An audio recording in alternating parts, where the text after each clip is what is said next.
you for joining this webinar with Consult KM International. It's the third Live with an Expert session. My name is Miles Litvinoff. I'm part of the editorial team at Consult KM International. I'm going to be leading the webinar. Nicola, perhaps you could post the welcome message in the chat. Feel free to share your name, your position, any organization you work with, and where you're based in the chat, and introduce yourself with any information you'd like. My own background is I've worked in international development for around 30 years, much of that time as a writer and editor, but also as a researcher with NGOs, an advocate, a campaigner, and a manager, and I'm based in the UK. So just a few housekeeping norms for the webinar. You're muted by default, but you can use the hand raise function to be unmuted if you want to raise any comments or make any questions or comments. You can use the chat for questions and comments, and Nicola is kindly going to help me monitor those, and we'll respond to as many as we can. There is live closed captioning available at the bottom of your screen. If you click on the 3 dots more and then captions, you can enable captioning.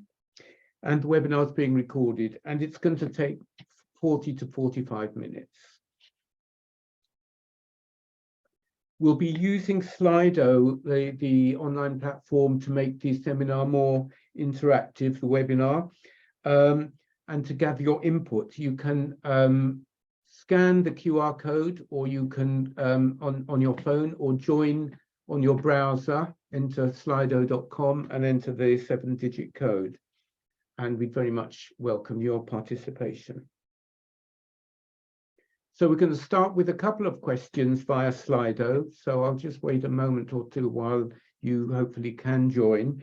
One is to just get an idea of your levels of experience of writing and editing in international development. And secondly, to gather some thoughts from you on the importance of writing and editing for international development. So here comes the first Slido, first slide. Okay, so to what degree are you experienced in writing and or editing for international development? Okay, so one person is very experienced. Okay, I'm not quite sure how many people, but we have quite a lot of experience here. I'm not sure if the 2 under 3 and should be 4 represent people polling, but that's useful to know how much, by and large, there's a little experience, but perhaps not a huge amount. Okay, I'm going to close the poll now. Thank you for voting there and sharing your level of experience. Okay, the second one is to get an idea from you as to, sorry, please bear with me while I just get this done. Yeah, why do you think good written communication matters in international development? Would you like to share any thoughts on that? And then I will share some of mine. I assume you're participating in the webinar because you think good written communication does matter. So in a few words, would you like to give a view as to why it matters?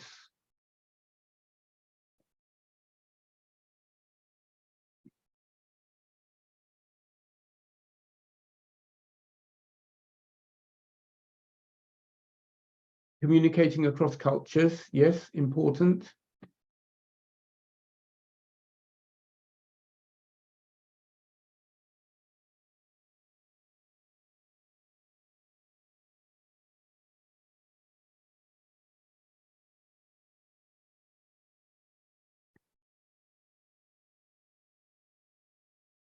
helping with fundraising. Communicating well helps to fundraise, definitely. Some very important topics there, a whole mix of things. I'm not quite sure how they all relate to each other, but sharing messages, reaching objectives, achieving outcomes, clarifying strategies, raising awareness, highlighting issues, making development go further, and humanitarian aid, planning goals. So to be clear about what your goals are or your organization's goals, all very important. Thank you very much for those interesting inputs. My own view is that it's important to reflect reality accurately in international development. So good writing and editing helps you do that. It helps describe the opportunities and challenges and what should be done and what shouldn't be done. It can prevent misinformation and misunderstanding and direct human efforts in directions that are productive and a good use of resources. It saves time that otherwise people may spend trying to find out what's going on. It can engage people, move them, and persuade them, and in all these ways contribute to changing the world for the better. So thank you for your input there. So we're going to cover in this webinar 7 key principles. I'm just going to pause here. We've got some input in the chat. Okay, I think these are mainly procedural. So thank you for those from Natalia, who is also assisting behind the scenes. Okay, so we're going to cover 7 key principles. And where do these principles come from? Well, I've been reflecting on my own practice and also gathering the views of other international development actors, mainly in civil society, and seeing what they think is important in terms of the approach and how written communications are best done. So I've been scouring a number of guides and thinking about what I've been doing over the years.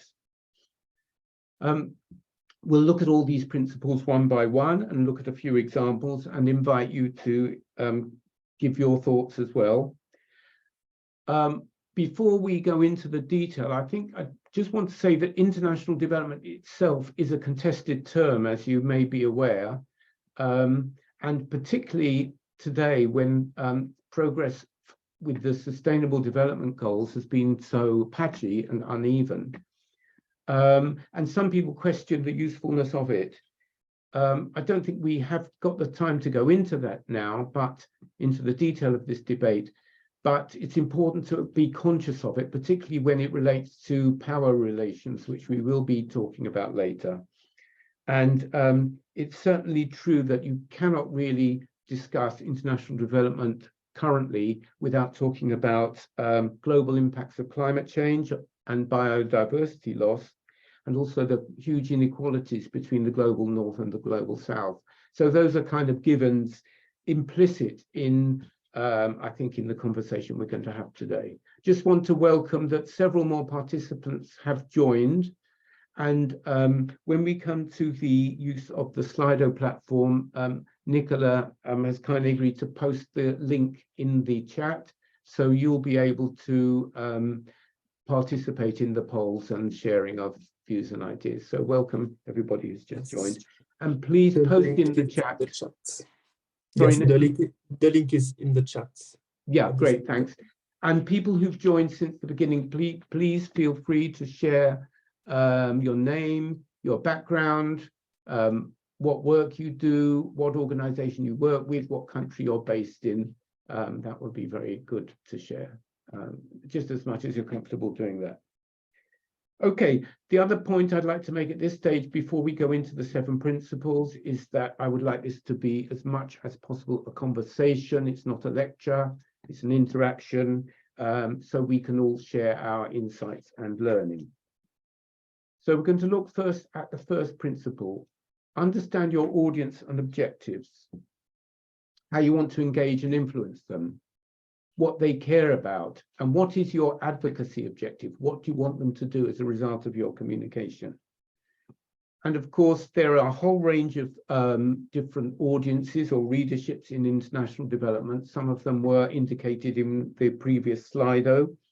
They may be donors, they may be government or intergovernmental officials. IGO stands for Intergovernmental Organization. There may be political representatives who are not in government, but have the ear of government or can influence them. They may be peer organizations, that's assuming you work for a non-governmental organization or a civil society organization, and you may want to influence and engage some of your peer organizations. They may be your own organization or campaign supporters, volunteers, or the general public. It may be that you're targeting journalists because you want them to help promote the issues you're concerned about. There may even be companies, and although views are mixed in civil society about how useful companies can be in international development, there are clearly good examples as well as bad examples of how companies, which means the managements, but also their shareholders, have influenced international development issues. So in all these, you need to think, what are you aiming for? If it's a donor, do you want to satisfy them that you've used their grant funds wisely and effectively? Or do you want a new grant? Do you want a renewal of a grant? If they're government or intergovernmental officials, do you seek to change, in case of a country, the national law or an international agreement, or influence their policies or their practice? Other politicians or political representatives, again, do you want them to use their leverage to influence policy and practice? And I've mentioned briefly already NGOs and CSOs, assuming you're working with a civil society organization or a campaign, how you want to engage them. Maybe they are larger, more powerful than your own organization. You want to get them alongside, form a coalition, invite them for dialogue, or even get them to give you a grant. So you need to be very clear, first of all, about who you're targeting. You can't always target different categories of readership with the same communications products, but sometimes you can. And once you have identified your audience and your objective, very often that helps you choose what medium you're going to use for your communication, how you're going to frame the message, and your tone. So I'm just going to pause there. Are there any comments or questions on this first principle that anybody has? There'll be plenty of opportunities for comments and questions as we go through. Okay, and I see again several more participants have joined. You're all very welcome. We would invite you and encourage you to post in the chat your name, the work you do, what organization or campaign you may be associated with, and what country you're based in. That will be good to see. So we're going to move on now to the second principle. The second principle, and for people who've just joined recently, there are going to be 7 principles we're talking about for what I consider to be good communication in writing and written and edited communication in international development. So the second one is to be medium, message, and tone. Once you've identified your targets, you need to choose the medium or format you're going to communicate with them in. Know the message you want to convey, be clear about that, decide on your tone, and address the so what question, which is really, why should I care about this? Why should your reader care about this? Why is it important? There's so many competing demands on people's attention. In terms of the medium or format, it could be anything from a long detailed research report, a donor proposal, to a shorter briefing highlighting particular issues. You might be working in the format of a blog or an article online, or an interview, could be writing a press release or a news item, or it could be social media content. And very often these elements can work well combined. For example, if you may be publishing a long detailed research report, you will feature it on a website of your campaign or organization with links and downloads for the full report, maybe an executive summary, and then you can promote this in social media. In terms of your messaging, you need to be really clear in your own mind and upfront in your communication about what the issue is and what action you're asking people to take, and why they should support this action or participate in it. You need strong factual evidence from the ground for what you say is happening, clear, concrete examples. You need to focus on the causes as well as the symptoms. So that means you don't just talk about a problem happening to one community, but you look at why it's happening. You need to suggest solutions that fit the problem of the right scale and at the right level. It's good to be able to show that change is possible, and one way to do this is to cite previous examples of successful change in international development, good examples that can be replicated or built upon. Include the voices of the affected people. This is really crucial, and we'll come on to it in one of the later principles, to bring authenticity and the real lives into your communication. Let people tell their own story. And make messages motivating by appealing to shared values, for example, values of justice or fairness, or cite the Sustainable Development Goals, which all the countries of the world have in principle signed up to, or international human rights standards. And at the end of your messaging, unless it's very brief, remind your readers what action you want them to take. The so what question I've already mentioned. Why does this matter? Be clear in your argument about why it matters. Okay, the next example, the next slide will look at an example of what I think is a very good, clear messaging. But before we move on, just another opportunity if there are any questions or we have something in the Q&A. Assistant, oh, I see, sorry, that's Ulrich, thank you for posting that in the Q&A. We would have ideally liked it in the chat, but it's good that you posted it anyway. So if there are no immediate questions on this slide or comments, we'll move on to an example, and I'm going to pause here for a couple of minutes for you to read. It's from the annual production gap report of the Stockholm Environment Institute, which comments on the progress that governments have made around the world in meeting the terms of the Paris Agreement, progress towards the Paris Agreement in terms of limiting global heating to 1.5 degrees Celsius. In my view, this is a very well written piece of messaging, strong identification of the target actors who are governments, what the subject is, climate change, and what they should be doing, the action needed.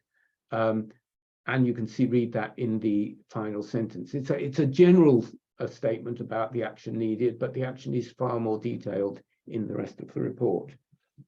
So read through the example for a couple of minutes, and if anybody has got any comments on it, if you think it's not so good, or you're unclear about it, or you do think it's particularly strong, we'd welcome hearing from you. I'm just taking the opportunity to jump in, sorry, Miles, but we had some issues with the chat, which was disabled, but now it should be resolved. So I think that you can write in the chat. Okay, thank you, Nicola, and yeah, you're certainly very welcome. Okay. Thank you, Mushka, for your intervention. Yeah. So we have like one participant presenting herself in the chat. Okay, thank you, Nicola, and thank you, Bushra, and others. You are more than welcome to do that. And we also have Ulrich presenting himself in the Q&A, which is fine, so people can click on that as well. Okay, so we're going to move on now to the next principle, the third principle. Engage readers with human interest and first-hand storytelling, participatory storytelling. And before we move on to that element, let me just highlight the first bullet point, which is about the basics of good reporting and good journalism, the 5 W's. Who is this about? What happened or should have happened or didn't happen? Where is this taking place? When did it happen or not happen? And why? What were the causes of it? Really useful to make sure that whatever you write covers those basics, so that the concrete reality is clear to your readers. In international development, this is likely to be part of a problem statement, or it could be an opportunity statement. Challenges to be addressed or progress to be made so that the affected people who are the subjects of development can achieve lives of greater fulfillment and dignity. You may want to think of it in terms of fulfilling all their human rights, social, cultural, economic, civil and political. Let the people closest to the problem speak for themselves as much as possible. That's a sign of respect for those people. They're the subjects of the international development, not the objects.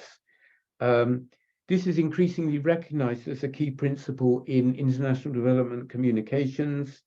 In the past, there were many development interventions when people were treated as rather passive beneficiaries who were empowered rather than supported in empowering themselves. And it's increasingly recognized now that people need to be the subjects of their own development in their own context. And I like this quote from the UK-based health NGO AMREF, Health Africa, about authenticity and emotional bonds with donors. And perhaps an overlooked issue is the emotions in international development.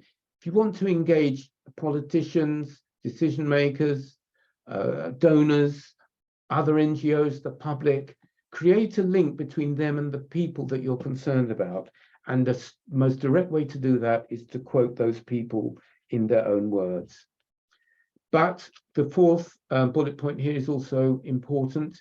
You should not mention or identify or quote by name people without their consent, for the very simple reason is that having their name or their identity made known to a degree publicly could endanger their personal security, or there may be cultural or other reasons. So obtaining consent is really key to doing no harm. There will be, you'll see some more suggested resources on storytelling in the resources slides that I prepared for you at the end of the webinar, and we'll come to them later. There will also be more on storytelling in a future Consult KM webinar, so you can look forward to that. The next slide looks at two examples of good storytelling and good journalism, good storytelling. So here are two examples. The first is what we can call a 5W statement from a press release from the social development cooperative Oikocredit. And here basically they're saying who, what, where, when, and why. I think that's very effective in one sentence. It's a good example. Second example is first-hand storytelling, where a member of a community affected by pollution and biodiversity loss caused by a notorious coal mine in Colombia describes it in their own words. And I hope you'll agree that that description is far more imminent, direct, and moving than if it were written by a third person who was not actually involved in it, not directly affected. So if you have any comments or questions on those two quotations, or if you disagree that they are effective, welcome hearing from you. Okay, so if there are no comments or questions at that stage, we're going to move on now. Just to recap on the first three principles: understand your audience and objectives, be clear about your medium, message, and tone, engage readers with human interest and first-hand storytelling. To what extent have you been surprised, puzzled by any of these, or any of the things I've said about them? Do you strongly agree with them or disagree with them? Is there anything you'd like to hear more about? Now is a good opportunity, and I'll just pause for a couple of minutes. And feel free to raise your hand on screen or post in the chat, and we'll do our best to respond. There will be later chances as well to ask questions and make comments. Okay.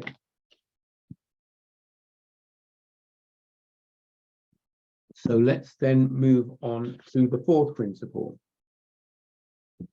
factual accuracy and evidence. This is really crucial. There is nothing that undermines a piece of written communication more, in my view, than to misstate facts that the writer or editor should have known, have a lack of evidence, confusing facts, facts that contradict each other. So factual accuracy and evidence is really important. Your evidence should stand up to scrutiny. You shouldn't make conclusions that you cannot defend. It can be very helpful to state your sources, and I think a few footnotes, not too many, linking your readers and showing them where you've obtained your evidence, your facts, can be very helpful. If you're a writer using raw materials or an editor of written materials, be alert to questionable facts. Have an inquiring mind when you read something you didn't know. Think, is that likely? Is that or unlikely? The chat is now open. Thank you, Nicola. There can be legal risk in international development. For example, a lot of the work that I've been involved in over the years has involved quite severe criticism of oil, gas, and mining companies. They will take civil society actors to court if they think they have a case that they've been badly defamed and they think that there's threat to their reputation. So if what you're writing or editing looks like it's more than just fair comment based on already published evidence or evidence that you've gathered and you're in doubt, you may have to obtain legal advice. Sometimes that can be obtained pro bono for nothing. There are numbers of authors who are numbers of lawyers who are available and do offer legal or cheap, low-cost advice to the NGO community. I can point you in the direction of some of them after I've checked after this webinar, if anybody's interested in that.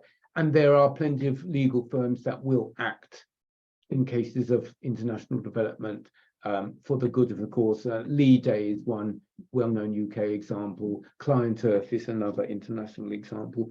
Companies of lawyers that frequently act on environmental and development issues. Avoid cliche as well. Cliche means overused words and phrases that tend to lose their meaning the more they're used. Don't just copy a phrase or a word that you like the sound of without thinking whether it's going to be meaningful in what you're trying to communicate.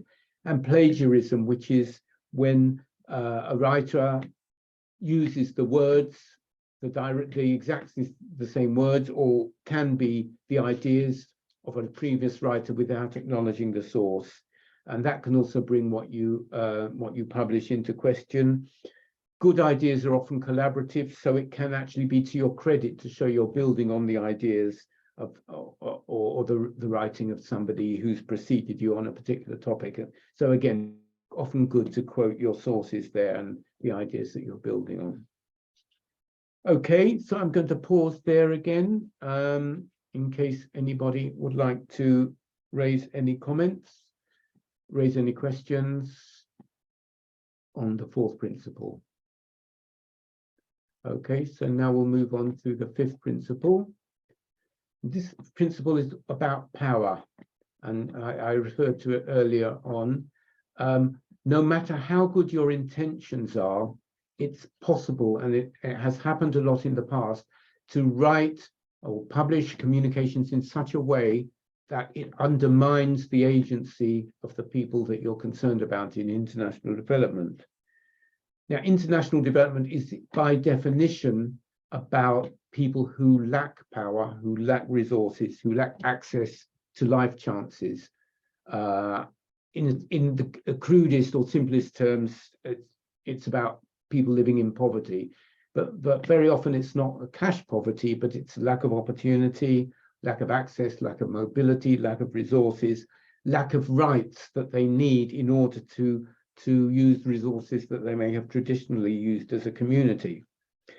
So because of the huge disparities in power between the global north and the global south, or elites in global southern countries, or indeed in countries like my own, the UK, huge difference in power between the UK elite and many ordinary people.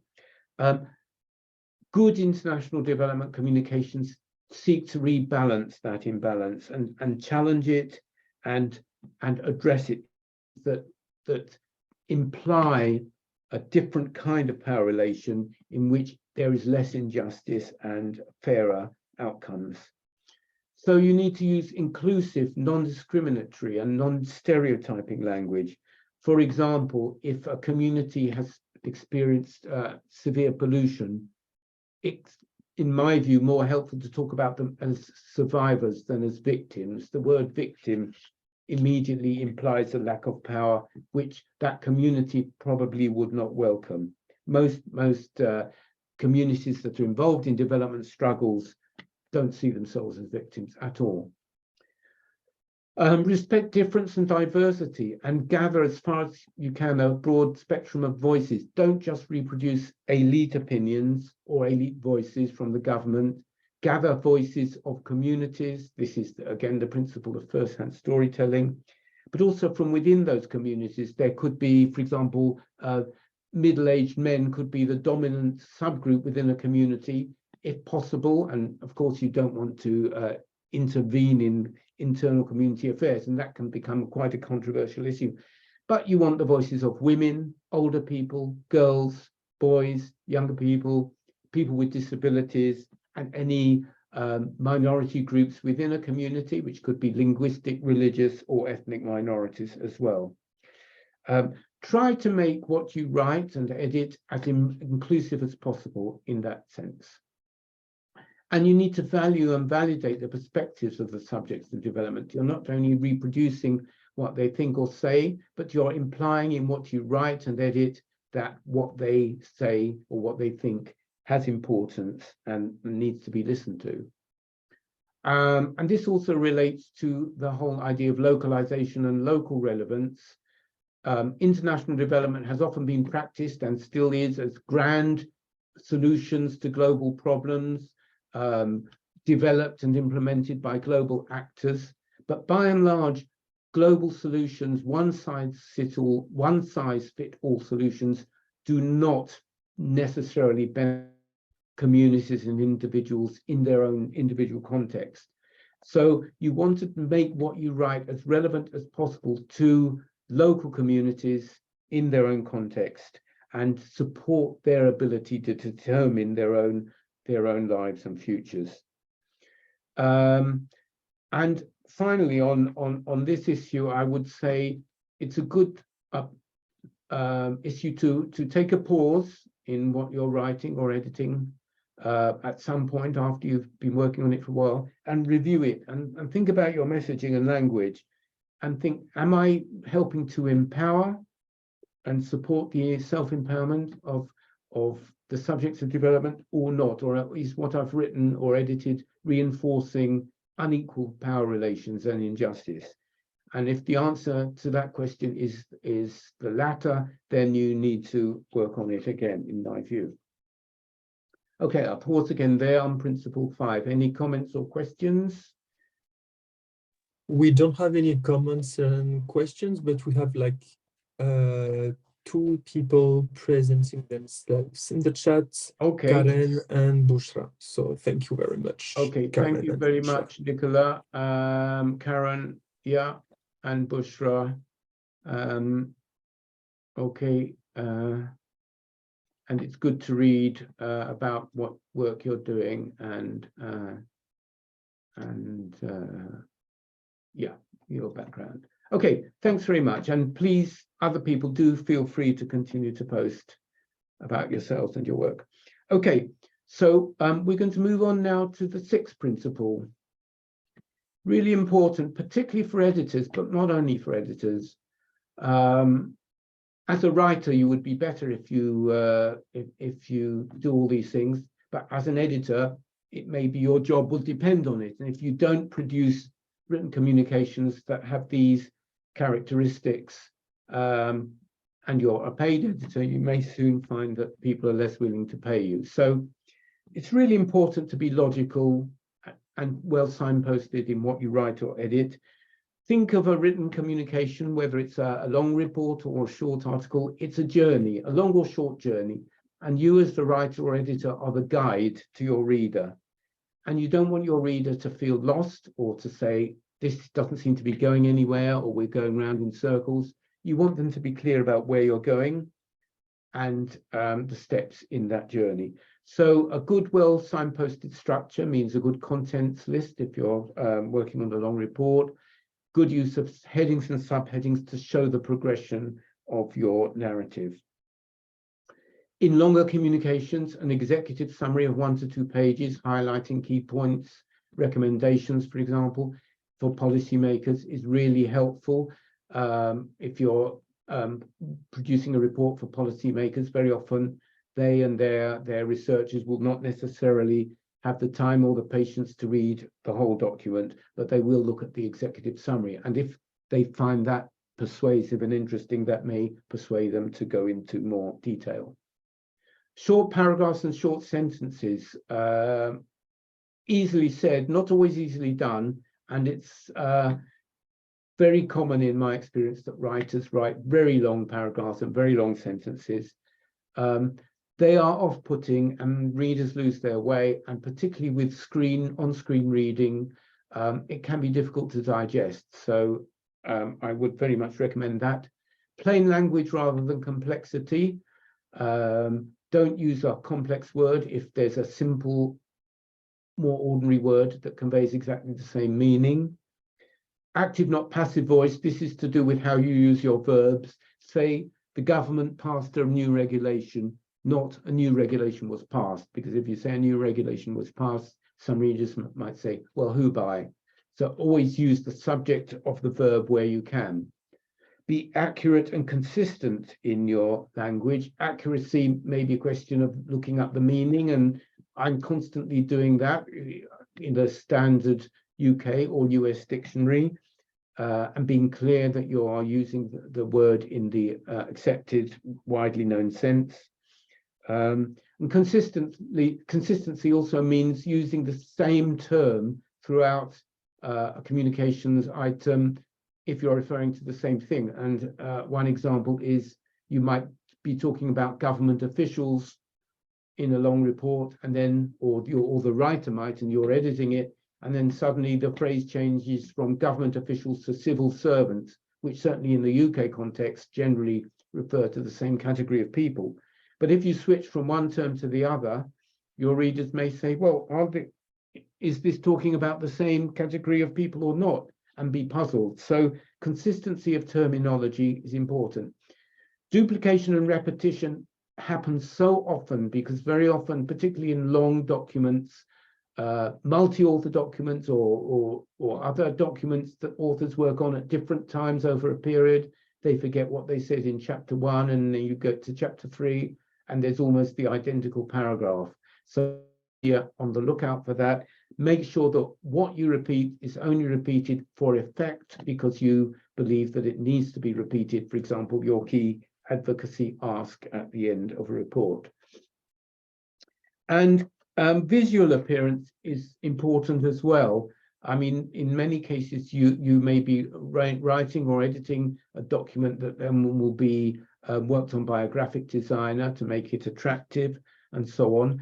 Not always. And sometimes graphic designers can be confused by structure, or they may not be clear about what will work well in, say, in a table or a list of bullets. They may not know which subheading is meant to be the main one and which is the minor one. So as a writer or editor, making the appearance of the document as clear as possible is also really important. Okay, once again, I'm going to pause there for any questions or comments. And then this is an example of what I think is a very well signposted report structure. Makes it absolutely clear that there are 6 sections and what each section covers and how the report concludes. I hope you agree that it is good. It's actually something I worked on, and part of my contribution as an editor was to formulate this paragraph. If you disagree or have any questions or comments on it, they're very welcome. Also, please feel free to raise your hand and we can make you speaker for a while. Yeah, thank you, because Nicola. Yeah. For now, we don't have any questions. Okay, in the that's chat. fine. Okay, thanks. So now we're going to recap on principles 4, 5, and 6. Factual accuracy and evidence, anti-oppressive and empowering, and being logical, well-organized, clear, and readable. Is there anything there that's puzzled or surprised you? Anything you strongly agree or disagree with or would like to hear more about? Again, you can raise your hand or post any comments in the chat or questions. Okay, if not, we're going to move on to the 7th principle. I've been preparing this webinar since the midsummer, and it was only this morning I suddenly realized that I needed to include this one, because no matter how ambitious you are as a writer, and especially as an editor, and currently I do more editing than writing, there are limits to what you can achieve. You need to set out to achieve the maximum that you can achieve, but know that you won't be able to achieve perhaps everything that you would dream of. The first thing is, if you've been given a brief by an organization or campaign or a client, make sure you follow it and refer back to it to remind yourself. It's possible to go off course and you might end up producing, particularly as a writer, end up writing something, sending it off to the organization you're working with or for, or the could be a line manager, and they say, this is not what I wanted at all. And that has happened to me in the past. So you need to be clear about your brief. And if you're not clear, where you're not clear, consult with your colleagues. Writing and editing may be a bit of a solitary occupation, but it's not a solo occupation. You're doing it as part of a collective effort in international development. So get other people's views. If you're uncertain, ask and respect their views after you've asked it. And if you disagree with them, thrash it out with them until you do reach an agreement. And perhaps most important for an editor, and you need to really learn how far to go. You must respect the writer's intentions and, within reason, their use of language. If something is really bad, it strikes you as really bad about either their intentions or their use of language, raise it with whoever you're working most directly with. It could be the writer themselves, could be the sponsoring organization.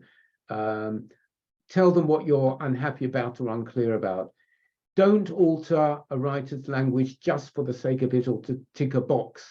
I mean, if there's a house style being required, if you're being briefed to follow a particular house style, and many international NGOs do have their own house style. For example, we've been working recently with the IFRC, the International Federation of Red Cross and Red Crescent Societies. They have a very detailed and very good, in my opinion, house style book. And when I was editing some of their reports, I worked quite closely to it. But if you've got a kind of rule in the back of your mind, or you've got a bee in your bonnet about certain language, don't go changing the writer's own language unless it's been agreed or you're absolutely confident that you should do that.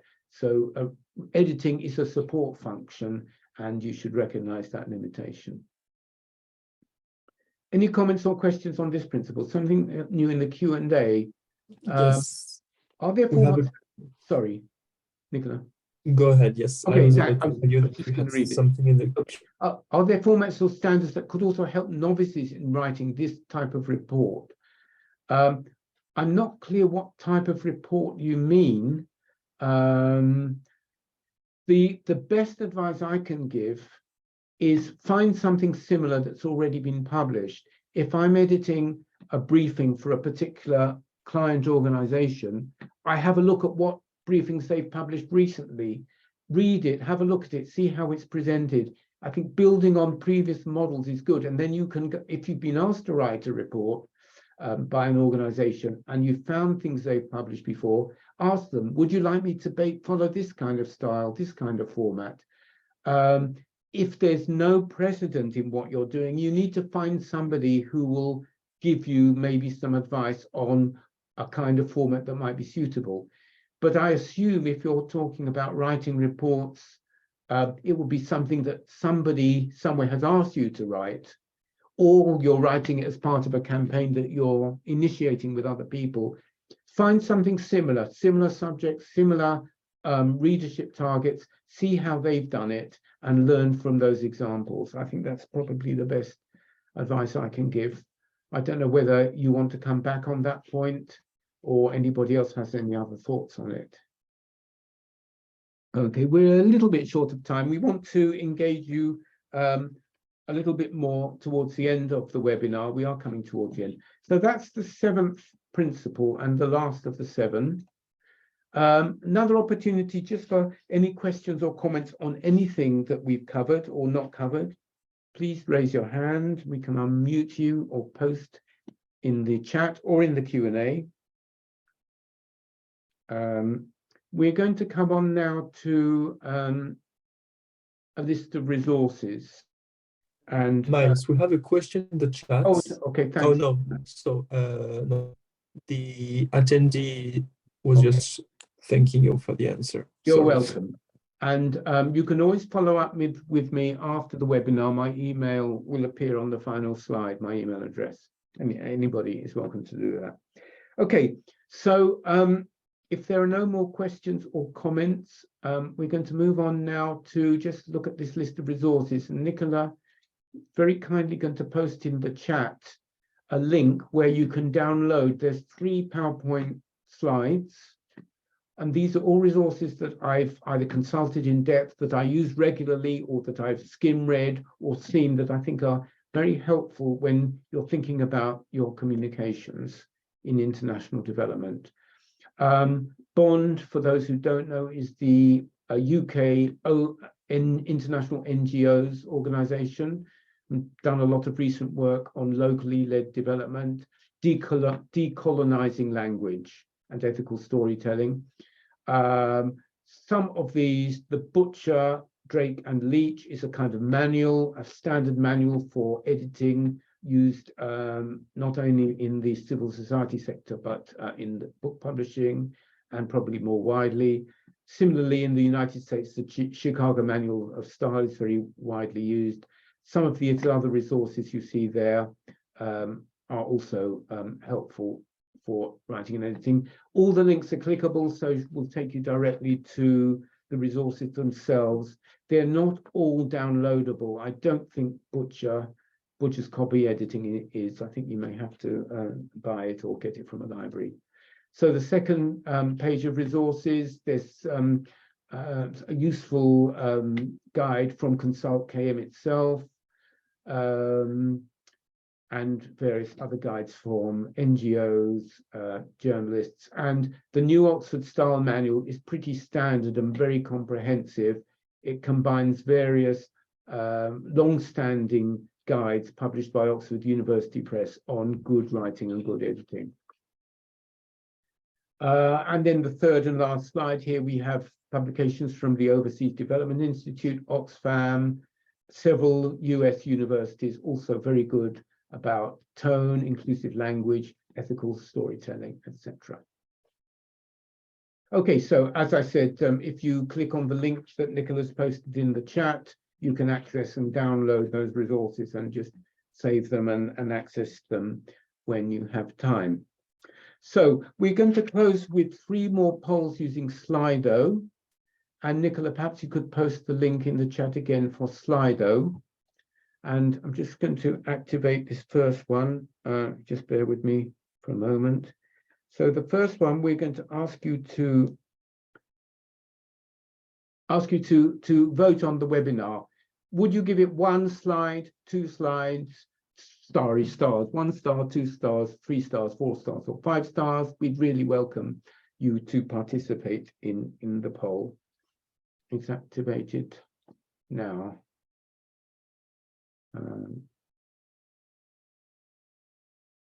More votes, please. More people like to participate. You can use the link in the chat to access the poll.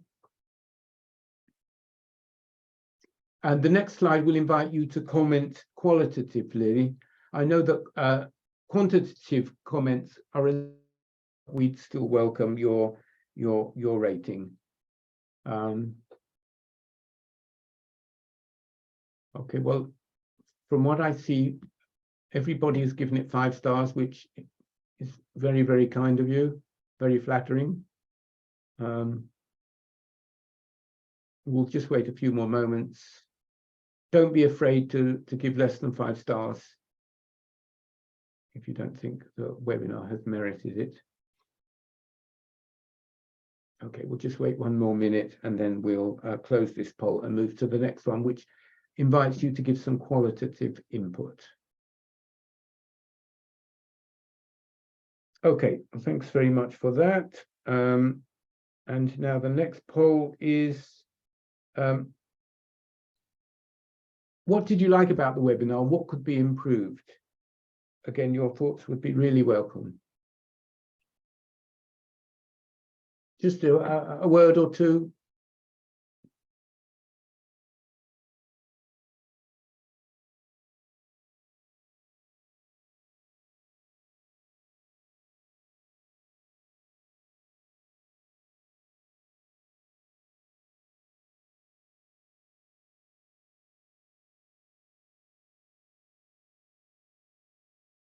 Anybody else would like to give some feedback?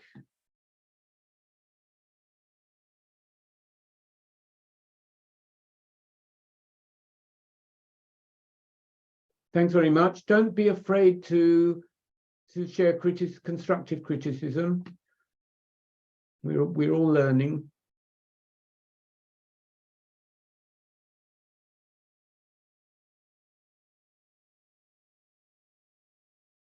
Okay. Right. Okay. I think looks like there's nobody else typing. Yes, there is one more person, I think. Okay. Okay, that's great to hear that there were things that you found useful and helpful. So thank you very much for participating and for your feedback. Okay, and we're now going to move to the last slide, which is,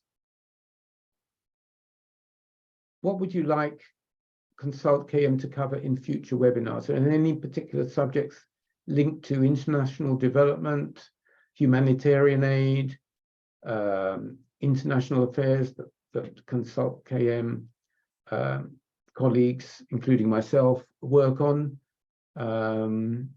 Anything that you would find helpful to be covered?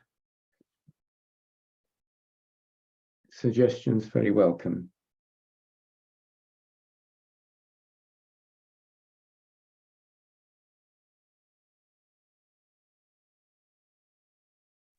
Maybe, Mike, you could also change the slides, which is the global one. I mean, maybe you could. The slide you were showing us is overall how would you raise this webinar instead of the slide of. Oh, I beg your pardon. That's not what my my app is telling me. Okay, my app is telling me, and on my screen it says, what would you like us to cover in future webinars? Do people not see that? It's not the case for me, but otherwise people can just click on the Slido link in the chats and you will be redirected to the current question we're answering. I apologize for the technical glitch. I've got this question open and it periodically says one participant is typing, but I don't see anything typed. So I think now it says 2 participants are typing, but I haven't seen anything appear on the screen. Yes, here's one. I don't know whether everybody can see this screen. Nicola, you can't see it. Only overall, how would you rate this webinar? Okay, something's not worked out because somebody's typed on the screen. I found this webinar very useful, thank you. Would love to hear about practical coaching options for those wanting to transition to international development. Okay, that's from Anonymous. I apologize if not everybody can see this screen. The person who put that comment in, Anonymous, please email me. I haven't got anything to share with you on the top of my head, but I may be able to point you in some useful directions. I think partly because there seems to be a bit of a technical glitch, and not everybody can see that slide. I think I'm going to close the poll with apologies that it didn't work quite as well as it should have done. And I see this is the question that we were hoping you would respond to. I'm just going to have a quick look in the chat, see what else is there. Okay, yeah. Natalia's asked me to mention the recording of this webinar will be available on Consult KM's LinkedIn and YouTube afterwards. It can be emailed to participants. And I think that's everything there. So that's the end of the webinar. I want to thank you again for participating. Thank Natalia and Nicola for support and helping me prepare it and present it. Thank you for joining. You are more than welcome to contact Consult KM International or myself directly if there's anything you would like to comment on or ask about for further information. And contact us also if you need any of the kind of services that we've covered, the writing and editing work, or to discuss any other services that Consult KM offers. So with that, I think that's just about the end. We're just about on time. Thank you again. I hope you've enjoyed it and found it useful, and see you another time.